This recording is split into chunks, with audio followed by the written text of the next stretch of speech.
E aí, jovens, tudo bem com vocês? Estamos aqui então para mais um vídeo do nosso canal. E depois de bastante tempo, né? Desde que eu comecei o canal, eu nunca tinha ficado tanto tempo sem postar um vídeo. Mas também, desde que eu comecei o canal, eu nunca tinha tido uma competição tão importante como a Copa do Mundo. Então é justificável, vai. Mas, porém, entretanto, todavia, eu não parei de produzir conteúdo. Inclusive, se você não me segue lá na minha outra rede social, dá uma olhadinha aqui no primeiro link do comentário fixado, que eu tô gerando conteúdo, gerei, né, durante a Copa toda lá nesse meu, né, Insta, que eu não posso falar aqui, senão o YouTube limita o alcance do vídeo. Mas dá uma olhadinha lá, porque eu gerei bastante conteúdo por lá. Tô sendo bem interativo, vamos dizer assim, né? Tô falando bastante com a galera por lá, então recomendo aí fortemente que você acompanhe por lá. Se você não acompanhou, infelizmente você perdeu todas as análises, né, que eu fiz durante a Copa do Mundo. Bom, a ideia desse vídeo aqui, primeiro é contextualizar um pouquinho da Copa do Mundo, como que foi. Ainda não acabou, tá? Eu tô gravando esse vídeo aqui na quinta-feira. Quinta-feira hoje. E tem o jogo de disputa de terceiro lugar no sábado e o jogo da final, né, no domingo. Então tem mais 2 jogos para trabalhar, mas já posso fazer um balanço geral da Copa aí. Depois, talvez, muito remotamente, eu faça um vídeo sobre os meus resultados nessa Copa do Mundo. Pouco provável, mas talvez eu faça. Então, vamos lá, vou falar algumas coisas aqui que eu acho que podem ser relevantes para vocês entenderem, né, como é a vida do trader e como existem estilos de traders para cada tipo de mercado, para cada tipo de competição que favorecem ou não. Bom, vamos lá. Primeira coisa de tudo é que a minha expectativa, de fato, ela se concretizou, sabe? A minha expectativa... Eu fiz até um vídeo anteriormente falando sobre minha preparação para a Copa do Mundo, né? Mas a minha expectativa é que a gente teria um mercado com bastante fluidez, com bastante liquidez e um mercado em que eu conseguiria fazer muitas transações. Isso aconteceu? Sim, durante a Copa como um todo eu fiz muitas entradas e saídas, sem dúvida nenhuma. Mas, sendo sincero, foi bem menos do que eu imaginava. Por quê, jovens? Pela condição de trabalho. E quando eu falo condição de trabalho, aqui vale até ressaltar algumas coisas que eu acho que são importantes contextualizar, que vocês têm bastante dúvida, pelo menos da forma com que eu trabalho, sabe? Quando eu falo condição de trabalho, existem condições top de trabalho. Quais são essas condições top? Pra mim, Renan. Sempre tudo que eu tô falando aqui é pra mim, tá, jovens? Eu não quero ficar cagando regra aí, mas é pra mim. Bom, condição ideal e perfeita de trabalho. Bundesliga 2 e Bundesliga 1 pra mim é a condição perfeita. Eu tenho um radar top com uma stream, ou seja, eu tô vendo o jogo ali praticamente em real time que acontece no jogo. Ou seja, eu posso reagir dentro do mercado respaldado na stream. Isso é top pra mim, essa é a condição AAA dentro do trading pra mim. Não existe condição melhor do que da Bundesliga 1 e Bundesliga 2. Tem algumas exceções, claro que tem, um jogo ou outro na Bundesliga que fica com delay, mas ainda assim é uma condição muito boa. A grande maioria dos jogos que eu faço na Bundesliga é super tranquilo, são jogos que eu me sinto mesmo confortável. Então, condição top pra mim é Bundesliga. Eu tenho um radar excelente com um feed excelente. E aí começa a ir para umas condições que já não são tão ideais. Por exemplo, Primeira Liga de Portugal. Ali, quando eu tenho feed, já não é a mesma coisa do que na Bundesliga. Mas ainda assim é uma condição ok, dá para trabalhar tranquilo. Não preciso ter muita adaptação na forma em que eu trabalho. Top. Aí vamos para uma outra condição, que é, por exemplo, um feed na Itália que não tá daqueles piores, de 4 segundos, 5 segundos de delay. Não, é aquele feed que tá 3 segundos, que fica um feed muito parecido com, por exemplo, a La Liga, lá na Espanha. Então, uma La Liga e uma Itália já é uma condição completamente diferente. Eu tenho que trabalhar já completamente diferente. Que é exatamente a forma, né, que 98% dos jogos dessa Copa aconteceram para mim. Ou seja, os jogos da Copa tiveram condições de trabalho que para mim, Renan, não são as mais...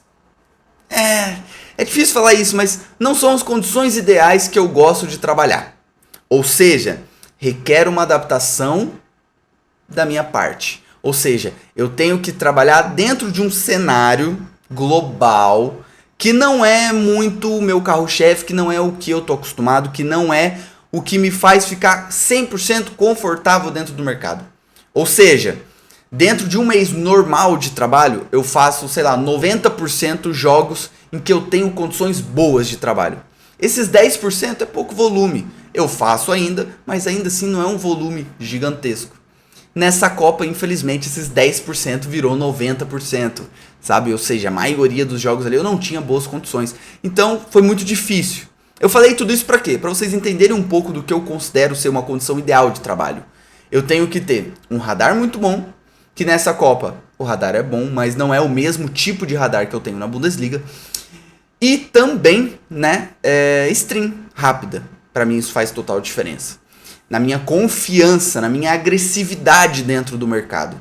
Eu não cheguei a fazer as mesmas quantidades de transações que eu faço em um jogo que está carregado de dinheiro numa Bundesliga na Copa do Mundo. Infelizmente, eu não tenho essa confiança.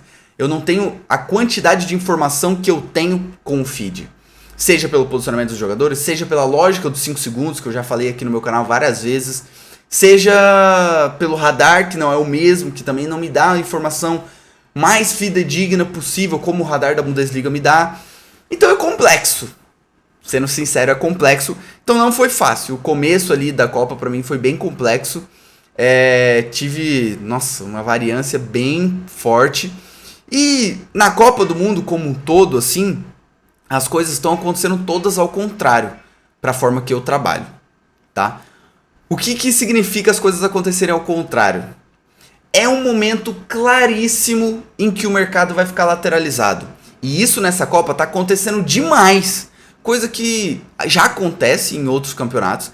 Coisa que eu, sendo muito sincero e jogando um pouco minha humildade de lado, pessoal que trabalha comigo lá na comunidade Alpha, sabe que durante esse primeiro semestre todo, eu fui um trader muito focado no sentido de gols. Muito mesmo. Trabalhando padrões de lateralização, trabalhando padrões de estabilidade, momentos em que a odd vai descer, mas aquele tick vale pouco, eu fazia a quebra, por exemplo, da odd de 2 em lei. Então o pessoal que trabalha comigo no Alpha viu eu meio que antecipando o que me ajudou muito nessa Copa do Mundo, que foi saber trabalhar muito bem em lei. E o que eu falei de acontecer tudo ao contrário é que o mercado está claramente com uma tendência para lateralizar. Claramente. Você entra lei, passa 10 segundos, passa 30 segundos, passa 40 segundos. Não aconteceu nada no jogo, você tem que fechar. Mas você ganhou tempo de exposição em lei e o jogo não ajudou. Não aconteceu nada naquele momento de lateralização. Aí é um momento claríssimo de back ou under. Eu vou lá e dou back, sai a porcaria do gol. Eu até dei um exemplo lá nos meus stories, que eu falei assim, imagina que o jogo tem 90 minutos, né? Considerando aí mais 10 minutos de acréscimo, ou seja, 100 minutos. Nesses 100 minutos, eu tô exposto no over em 20 minutos.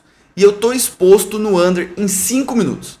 Eu tô tomando os gols nessa janela de 5 e não tava pegando os gols nessa janela de 20 minutos que eu tô lá no over. Então assim, foi uma situação bem complexa, uma situação bem chata pra ser sincero. E foi isso durante a Copa toda. Eu tô back ao under, tem um pênalti. Eu tomo gol de pênalti. Eu tô lay ao under, tem um pênalti. O cara vai lá e perde o pênalti.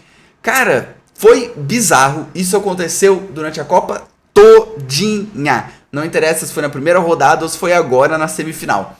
Aconteceu durante a Copa como um todo. Então, emocionalmente, eu tava me sentindo muito desgastado.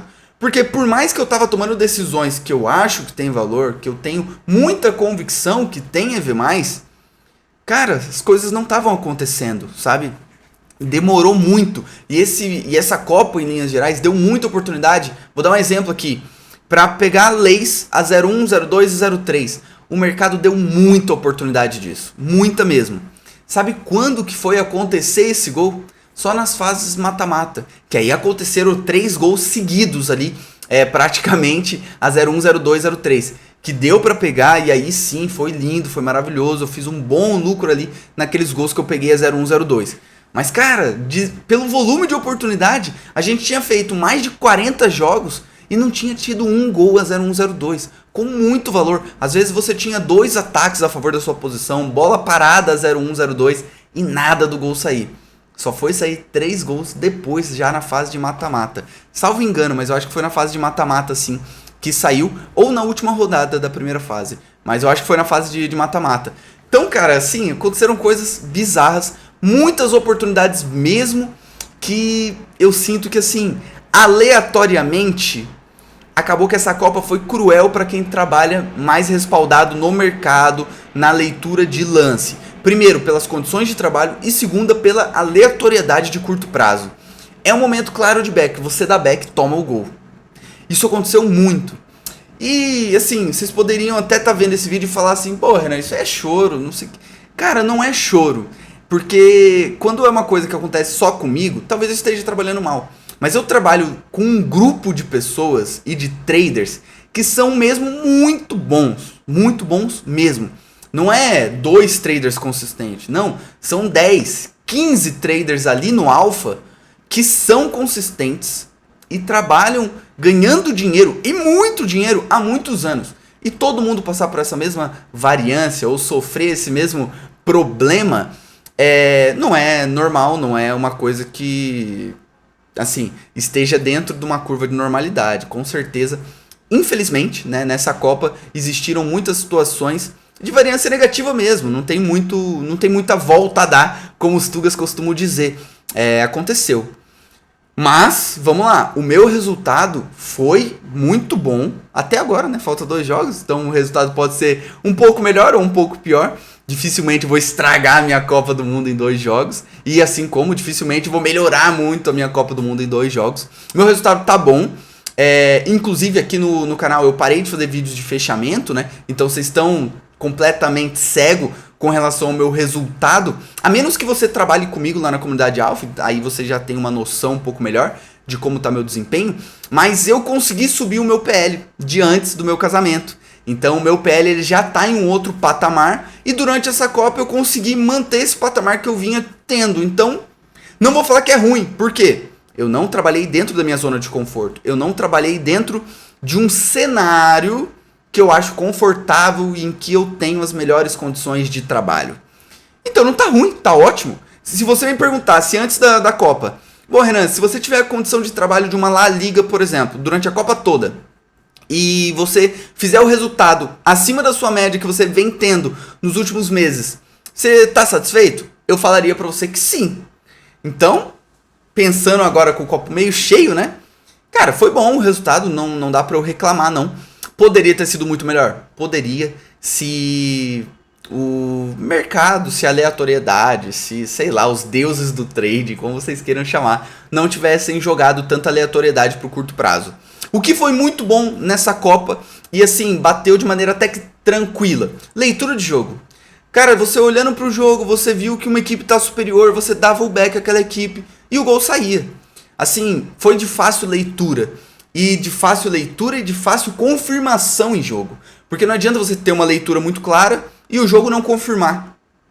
Porque às vezes você tem uma leitura, tá padrão de back claríssimo, você dá esse back e o gol não sai. Na Copa, deu padrão e deu o gol. E as mudanças de leitura de jogo foram muito tranquilas de ser feitas também.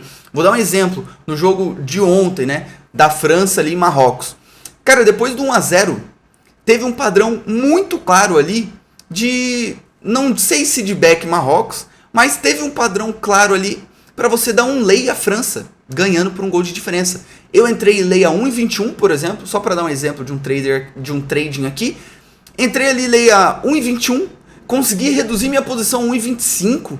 Depois eu ainda fechei a minha posição em lucro contra o melhor time, que era a França, o favorito, né? Ou seja, já no segundo tempo, cara, uma entrada excelente.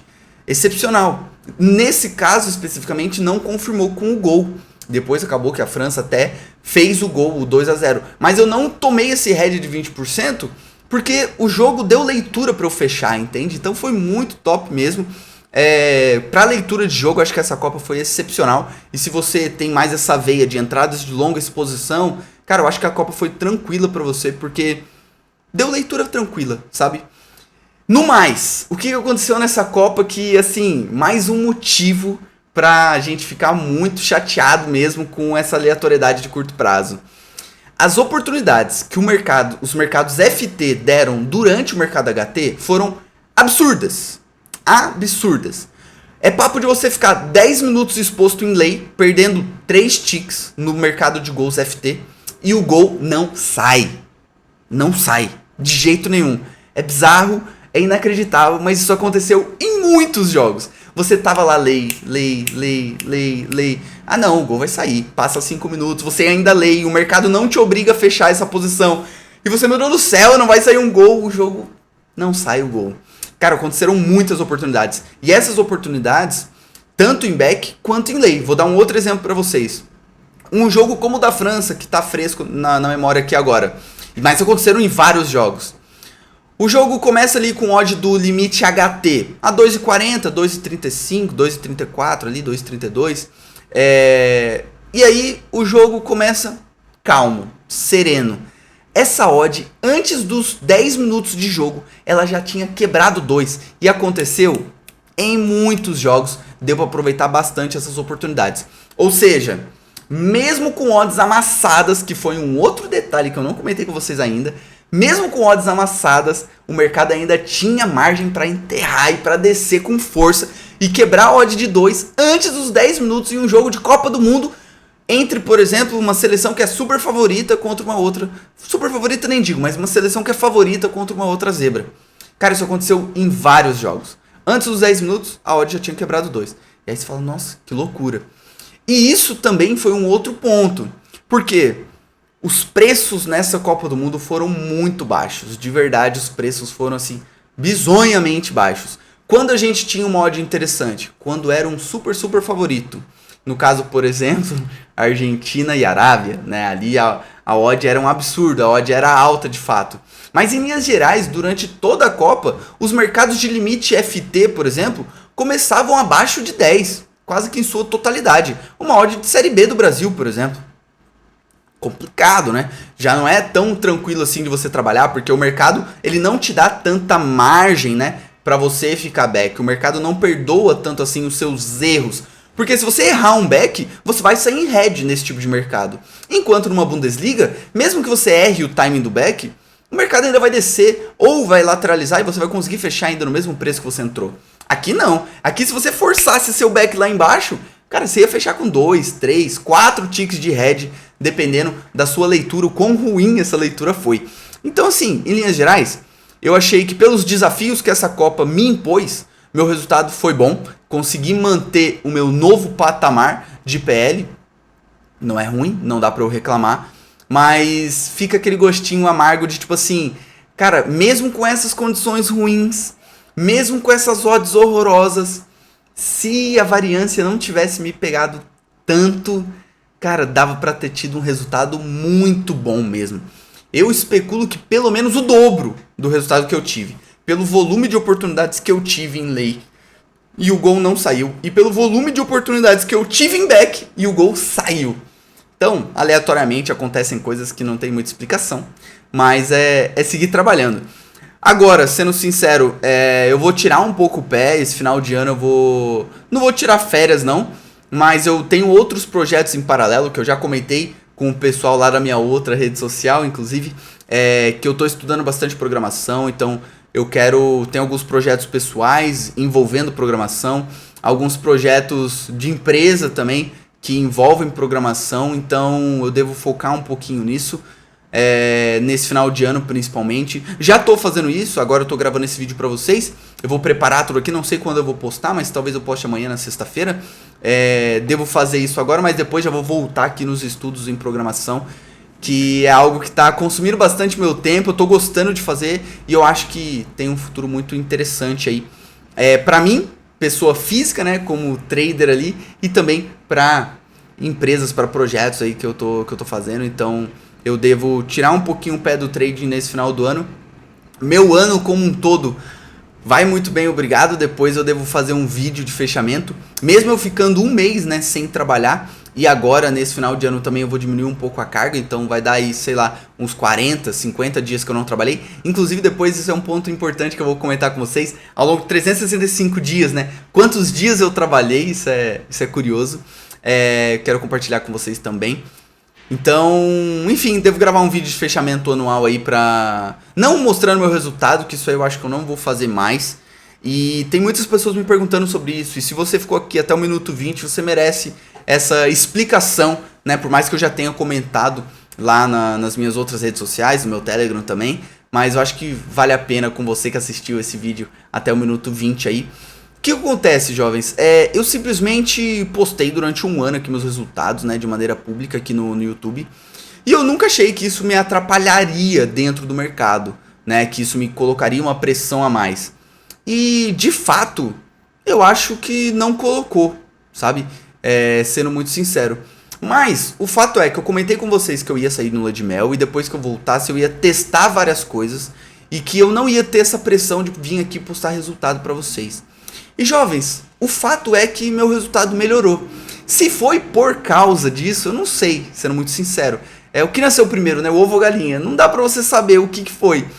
Mas acabou que meu resultado melhorou e... Cara, não sei, eu tenho receio de vir aqui mostrar pra vocês meu resultado e depois eu criar uma pressão em ter que continuar postando esse resultado. E eu sinceramente não quero trazer essa pressão pra mim, sendo muito franco. Mas eu acho ainda que é um conteúdo muito bom, é um conteúdo de excelência, é um conteúdo de valor, é um conteúdo que eu recebo muito feedback positivo de vocês sobre, né, postar resultados publicamente. Eu acho que é muito top mesmo. Eu acho que é a principal forma da gente trazer credibilidade para nossa área. Mas não sei se eu vou fazer, se eu não vou fazer, enfim. É algo que eu ainda preciso ponderar, é algo que eu ainda preciso analisar com calma. Eu não quero me colocar essa pressão porque meu resultado melhorou, então, né? Sei lá, vai que meu subconsciente aqui ficava pressionado e eu não tomava as melhores decisões pela pressão. Não sei, talvez até grave um vídeo especificamente falando sobre isso, que eu acho que pode ser relevante. Chique show, jovens! Bom, essa era a ideia do vídeo de hoje, espero de verdade que você tenha gostado. Se você ficou aqui até o minuto 22 e não deixou o like, pô, deixa o like aí, por favor. E me comenta aqui que você ficou até o final, que, jovem, eu valorizo demais essa galera que apoia o nosso trabalho aí, que tá sempre assistindo os vídeos até o final, porque, cara, não é muito, assim, fácil gerar conteúdo, sabe? Se expor assim não é muito legal, mas o que me anima a querer continuar produzindo conteúdo pra vocês é o feedback que eu recebo de todos vocês aí, que é, sem dúvida nenhuma, excepcional. Então, se você gostou, deixa o like aí, comenta aqui embaixo que você chegou até o final. Tamo junto, forte abraço. E por hoje, era só tudo isso.